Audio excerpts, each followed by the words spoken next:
অন্তর্বর্তী সরকারের প্রধান উপদেষ্টা অধ্যাপক ডক্টর মোহাম্মদ ইউনূস বলেছেন, রোহিঙ্গা সংকট কেবল একটি মানবিক সমস্যা নয়, এটি একটি বহুমাত্রিক সংকট যার সামাজিক, অর্থনৈতিক, রাজনৈতিক ও পরিবেশগত প্রভাব রয়েছে।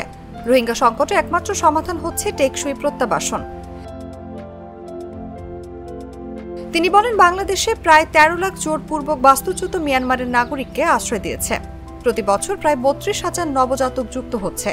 নানা চ্যালেঞ্জ ও সীমাবদ্ধতা থাকা সত্ত্বেও শুধু মানবিক দৃষ্টিকোণ থেকে বাংলাদেশ এই বিশাল জনগোষ্ঠীকে আশ্রয় দিচ্ছে।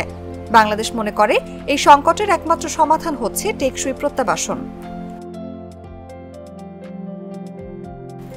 বুধবার দোহায় কাতার ফাউন্ডেশন আয়োজিত রোহিঙ্গা সংকট ও বাস্তুচ্যুত জনগোষ্ঠী বিষয়ে গোলটেবিল আলোচনায় বক্তব্যকালে তিনি এসব কথা বলেন।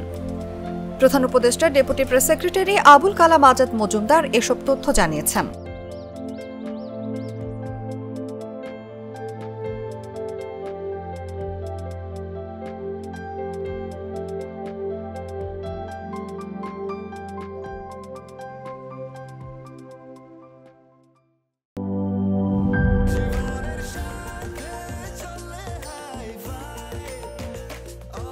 স্বাস্থ্যকর অল টাইম, সব সময় অল টাইম হেলদি লাইফ।